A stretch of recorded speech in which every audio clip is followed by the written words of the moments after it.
saya rasa pasti di komputer, hanya saja mungkin tidak menemukan tools bagaimana cara merapikan gitu ya. Ini menjadi fundamental, ini menjadi syarat mutlak bagaimana teman-teman sebagai seorang yang melek literasi digital, yang melek membaca, ini perlu pemahaman yang berlebih. Ini menjadi dasar yang sangat fundamental sebelum kita membahasnya. Kemudian ini gagasan, kami belum menemukan banyak gagasan, ya ide dan gagasan menjadi poin penting karena teman-teman boleh mencaplok atau mensari ide dan gagasan, rambut boleh sama hitam, tapi pasti akan berbeda. Itu yang akan kita mulai. Ya, kemudian program Mbak Suka tadi ya, Sukabumi membaca, ya, itu eksekusinya mohon di digaris bawahi. Jangan sampai program tanpa eksekusi, itu namanya mimpi di siang bolong.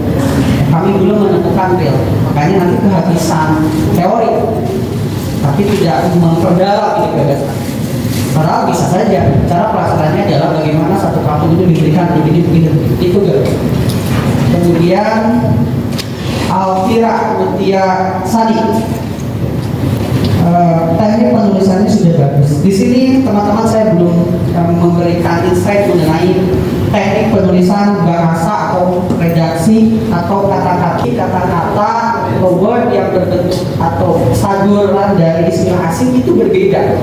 Ada yang tahu salah satu kaidah dasar penulisan bahasa asing itu seperti apa disimpan atau dituliskan di dalam format garis miring. Salah satunya adalah garis miring.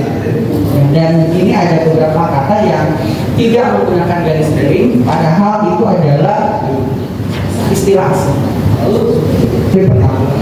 Kemudian ejaan atau penulisan.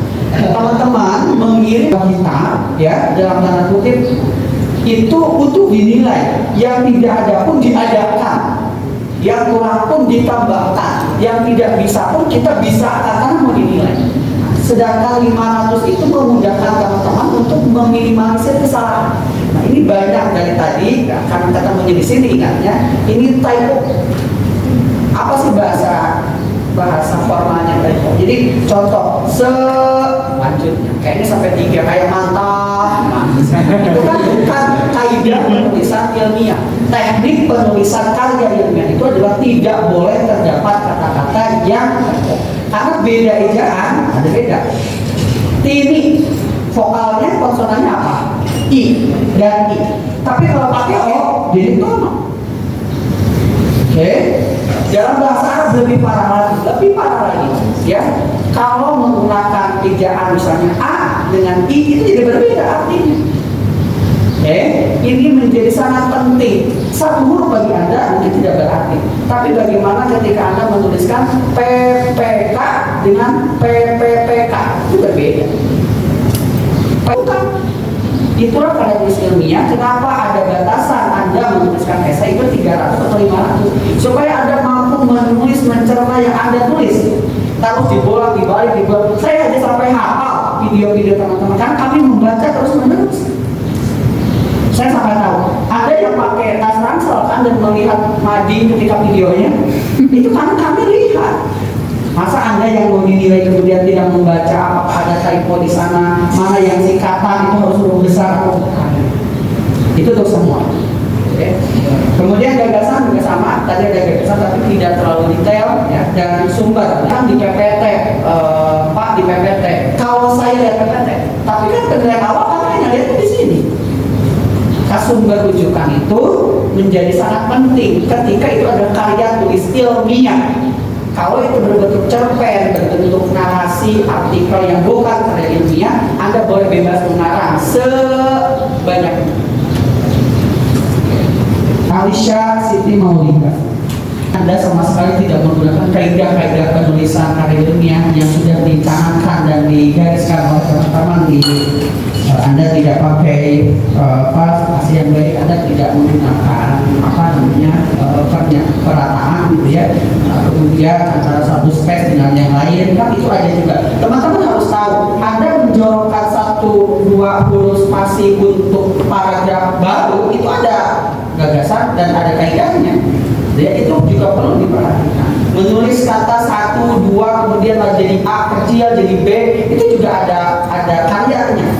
Itu nanti diskripsi. Nah ini bagian dari karya tulis yang paling sederhana. Kalau Anda diberikan amanah yang sederhana saja tidak bisa melakukan, bagaimana diberikan amanah yang besar? Kan itu begitu.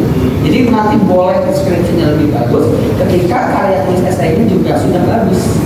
Ya, ini gagasan. Kemudian Devita ya. Devita ini sudah penulisannya sudah ada satu lagi. Devita mana? Ini penulisannya sudah bagus. Maksudnya tidak terlalu banyak yang dipertentangkan, hanya gaya tulisannya seperti spasi begitu ya.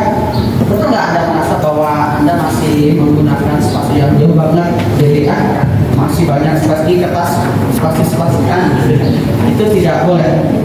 Kemudian gagasannya Anda cantumkan ini belum mengkuliti betul. Kami ingin kekhususan bagaimana meningkatkan literasi digital, literasi digital dan meningkatkan literasi digital. Itu hanya kata kuncinya itu. Literasi digital bukan literasi finansial, kan begitu. Batasannya jadi ke sana. Di sekian dasar 8 ya. Literasi dasar ada literasi digital, tidak literasi finansial, tidak literasi sains, kan begitu dipermudah. Kemudian terakhir adalah Sukabumi. Maka kaitkan dengan bagaimana indeks pembacaan di Sukabumi, bagaimana blind spotnya, bagaimana sumber daya manusianya, bagaimana sumber daya alamnya, kan begitu. 2,7 juta dibandingkan dengan berapa indeksnya. Misalkan 1% di Sukabumi itu lebih berharga daripada 5% di Depok, Pak. Karena di Depok berapa? Begitu. Jadi indeks literasinya Sukabumi yang udah dicatat. Maka ketika 4 komponen itu kalian masukkan, kalian nggak akan kemana-mana ketika nulis karya ilmiah. Ya, meningkatkan literasi digital di Sukabumi. Jadi sebenarnya 3 words. Selebihnya teman-teman presentasinya bagus-bagus. Maksudnya berani lah. Minimal kan ada kepercayaan diri di sini. Ada penilaian kepercayaan diri. Masalah bagus atau tidak penilaian baik, tapi ada komponen kepercayaan diri. Dan teman-teman tidak pingsan di depan juga sudah tapi berhasil untuk bagus. Teman-teman ya, 4 peserta selanjutnya 4 peserta. Lantas, sekarang ini juga kita telah mengalami banyak sekali digitalisasi, yang lainnya adalah literasi digital. Mengapa literasi digital penting bagi kehidupan kita di masa kini? Karena semua sektor dalam kehidupan kita telah mengalami digitalisasi. Selanjutnya, literasi digital dibutuhkan oleh seluruh sektor, mulai dari sektor pendidikan, ekonomi, seni, keagamaan, hingga politik. Contohnya saja di sektor pendidikan, bahwa kini banyak para tenaga pengajar yang memberikan media pelajarannya. Strategi yang saya buat, saya mempunyai pelet, yaitu pelatihan literasi digital.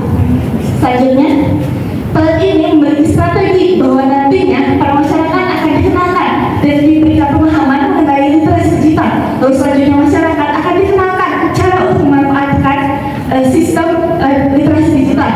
Lalu di dalam pelet ini juga memiliki pelatihan mengenai etika digital, di mana saat ini para pemuda memiliki krisis dalam etika, khususnya dalam digital.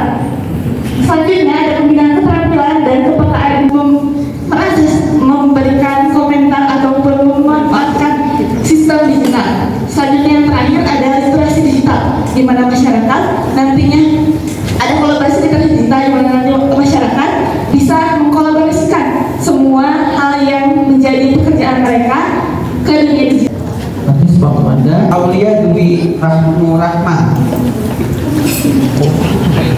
Teh Aulia, waduh, mana Teh Aulia? Ini seperti yang mau jauh. Teh Aulia. Assalamualaikum warahmatullahi wabarakatuh. Waalaikumsalam.